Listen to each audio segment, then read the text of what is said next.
중국에서 시작된 이른바 우한 폐렴, 지금 전 세계로 확산하는 조짐이죠. 게다가 중국과 우리나라 최대 명절인 이 설 명절 앞두고 있어서 우려가 더욱 큰데 국내 대응 상황 하나하나 짚어봅니다. 질병관리본부의 위기 대응 생물 테러 총괄 과장이세요. 박혜경 과장 연결합니다. 안녕하세요. 네, 안녕하세요. 현재 확진 환자는 한 분 맞죠? 네, 맞습니다. 그분 상태는 어떻습니까? 네, 환자분은 지금 병원에 안전하게 격리 치료를 받고 계시고요. 현재까지 상태는 안정적입니다. 그러면 뭐 회복이 돼 가고 있는 거예요? 워낙 초기에 저희 그 검역망에서 발견되신 분이어서요. 예. 질병이 진행 중인 양상이고 저희가 이 질병에 대해서 아는 것이 많지 않기 때문에 예. 계속해서 관찰을 하고 있습니다. 예, 더 심화되거나 그건 아니다 이거죠. 네네.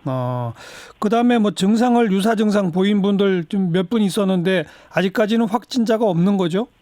네, 더 이상의 확진자는 아직까지는 다행히 없습니다. 네. 그 확진된 환자와 같은 비행기를 타고 온 분들 가운데 그 가까운 좌석에 있던 사람들 뭐 등등 이 집중 관리 대상자들이 있었지 않습니까? 예, 현재도 접촉자에 대한 관리는 지속되고 있습니다. 근데 그런 관리 대상자분들 가운데 특별히 무슨 증상을 보이거나 이런 분도 아직은 없고요. 아마 그 다른 매체에서 보셨을지 모르겠는데 접촉자 중에 증상이 있는 분이 있었고요. 예. 네, 검사에서는 음성으로 판정을 받았습니다. 그럼 정말 지금까지는 다행이네요. 그죠? 네. 사람 간 전파 되는 겁니까? 안 되는 겁니까? 질병관리본부는 어떻게 보세요? 바이러스라는 병원체는 사람 간 전파가 일어나지 않는다고 얘기하기에는 어려운 점이 많습니다. 그래서 처음에는 중국 측에서 이 신종 코로나 바이러스가 처음에는 사람 간 전파가 확인되지 않았다. 예. 그러다가 제한된 사람 간 전파가 있었다. 예. 그러다가 지금 현재는 가족 간 전파, 예. 그리고 미처 진단되지 않은 환자로부터 의료인이 감염된 사례, 그렇죠. 이런 것들이 나타나면서 예. 사람 간 감염이 있다라는 거는 지금 알려졌습니다. 예. 그렇지만 이제 정확하게 어떤 감염 경로를 갖고 있는지, 예. 또 실제로 잠복기가 얼마 정도 되는지, 뭐 이런 것에 대해서는 계속해서 역학조사가 진행 중에 있고, 네. 중국 측의 발표가 있을 거라고 예상합니다. 네. 그 사람 간 전파라 하더라도 그게 뭐 침방울이나 이런 비말을 통해서 접촉을 통해서 전파되는 거랑 바이러스가 공기 중에 막 떠돌아다니는 거랑은 질적으로 차원이 다르잖아요. 네, 맞습니다. 그건 어떻게 판단하세요? 일단 그러니까 이거는 신종 코로나 바이러스인데요. 예. 일단 코로나 바이러스라는 거는 다른 코로나 바이러스들이 많습니다. 메르스도 메르스 코로나 바이러스고요. 예. 사스도 사스 코로나 바이러스인데, 그렇죠. 코로나 바이러스의 일반적인 전파 방식은 비말 전파입니다. 공기 중에 바이러스가 막 퍼지는 그런 형태까지는 아니다. 네네. 네. 그 메르스 때 왜 우리 병원 내 감염이 문제였잖아요. 네. 이번에도 그게 제일 우려되는 거 아닙니까? 네, 맞습니다. 예, 병원 감염이라는 건 2015년에 메르스에 대해서 굉장히 많은 분들이 기억하고 싶지 않은 맞아요. 그 사례를 보여줬었는데요. 예. 2015년 메르스의 어떤 그러니까 감염병의 확산이라든가 이런 거는 예.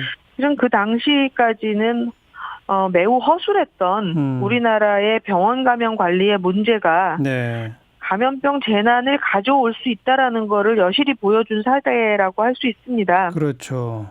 예, 아무런 제재 없이 병원을 다닐 수 있었고, 네. 그리고 그 당시에는 실은 이제 2009년 신종플루 때 기침 예절이라든가 마스크라든가 이런 거 충분히 설명을 드린 바 있는데, 예. 몇 년 후가 되면서 이제 그런 게 익숙치 않으셨고요. 예. 예, 그랬습니다. 이제 그런 내용이 다시는 반복되지 않아야 되겠죠. 네. 지금 중국에서는 우한 1,000만이 넘는 도시를 봉쇄 차원까지 간다고 하는데 거기 우리 교민도 몇백 명 계시다는 거 아니겠어요? 네, 지금 외교부에서 확인한 바로는 한 교민이 1,000명 정도 계시는 걸로 알고 있습니다. 그 교민들 철수까지도 우리가 고려해야 되는 거 아닙니까? 어떻게 보세요? 실은 이제 우한시라는 메트로 우한시까지 하면 거의 2천만 명의 예, 거대 도시입니다. 예. 예, 그래서 지금 현재로는 아직까지 우리 교민의 발병이라든가 이런 특이사항은 없는 것으로 알고 있고요. 예. 네, 일단 그 1월 1일부로 가장 문제가 됐었다고 하는 곳을 폐쇄를 했고, 네. 네, 그리고 우리 교민들은 또 자기 관리 그리고 위생 관리가 다른 그 현지인들보다 훨씬 잘 하고 계실 거라고 믿고 있고요. 예. 네, 그렇게 지금 현재까지는 교민들의 철수나 이런 것까지는 고려한다는 얘기는 들은 바 없습니다. 그럴 단계는 아직은 아니다. 네네. 네. 그 설 명절을 맞아서 중국 내에서도 이동이 많겠습니다만은 한국으로 오는 중국인들도 많죠. 예, 많을 겁니다. 일단 중국에서 입국하는 실 인원은 1년간 한 1,000만 명 정도 되는 것으로 알고 있습니다. 예. 그런데 지금 예를 들어서 우한에서 한국으로 바로 오는 분들만 집중 검역을 하면 되는 겁니까? 아니면 이미 중국 내 다른 지역으로 퍼졌다고 하니까 중국에서 오는 분 내지는 뭐 홍콩, 대만까지 갔다니까 그쪽에서 오는 분까지 다 집중 검역을 해야 됩니까? 이거 어떻게 해야 돼요? 현재 이 우한시에서 시발된 이 신종 코로나 바이러스로 인한 폐렴 환자나 이런 일반적인 환자들은 예. 전체 571명 정도 현재까지 예. 전 중국에서 나타나고 있는 것으로 밝혀졌고 예. 이 중에 444명이 지금 우한시가 속해 있는 후베이성에서 나오고 있습니다. 예. 그래서 전체적으로는 일단 우한시로 보고 있고 예. 다른 중국 내 다른 성시에서 발생하고 있는 것도 아직까지는 예. 우한을 다녀오거나 우한을 다녀온 사람에 의해서 발생하고 있는 것으로 봐서 예. 후베이성을 제외한 나머지 성시에서의 지역사회 유행은 아직 단계가 아니다라고 보고 있습니다.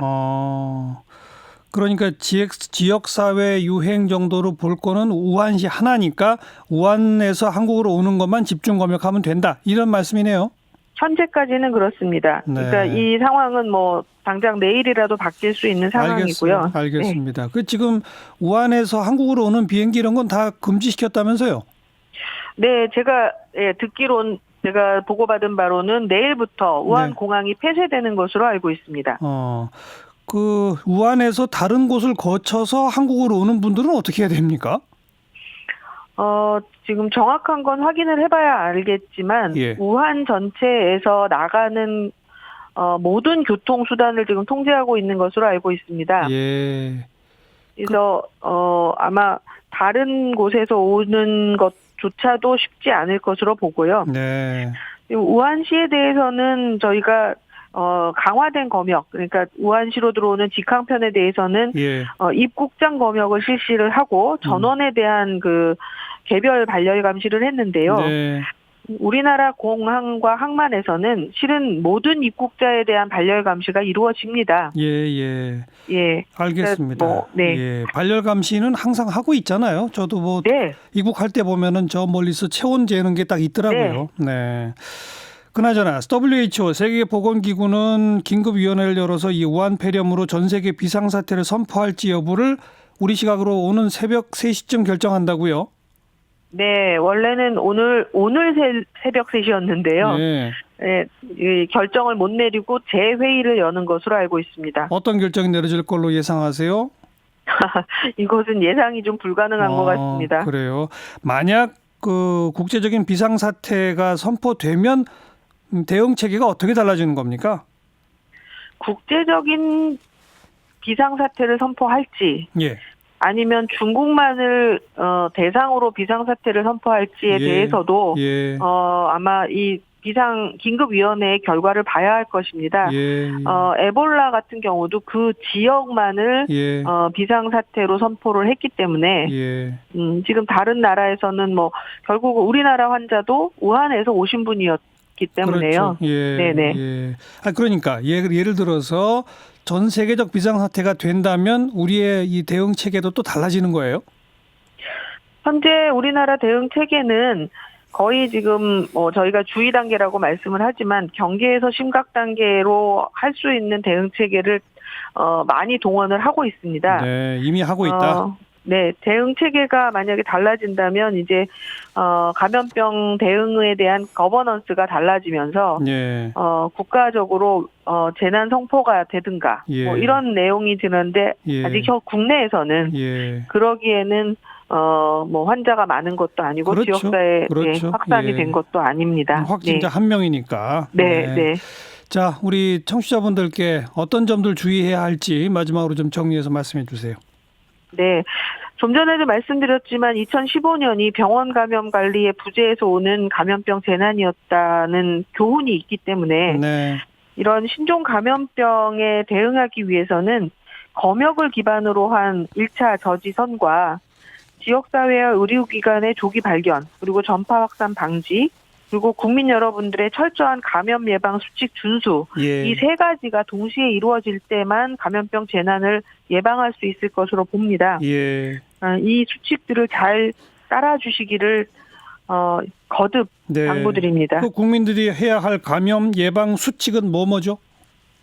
네, 손 씻기, 네, 기침 예절, 예. 그리고 기침이 나고 열이 나는 상황에서는 절대로 항상 마스크를 착용하고 타인을 만나셔야 됩니다. 네, 네. 그리고 병원에 가서 즉각 진단을 받을 필요가 있고요. 그죠? 네, 네. 병원 가셨을 땐 반드시 어딜 다녀오셨다는 말씀을 하셔야 그렇죠. 되고요. 예. 네. 병원 가실 때도 꼭 마스크 하고 가시고 그런 분들은 네, 네. 네. 알겠습니다. 아무쪼록 조용히 잘 좀 끝나기를 바라겠습니다. 네. 질병관리본부의 박혜경 위기대응 생물테러 총괄과장 고맙습니다. 네, 감사합니다.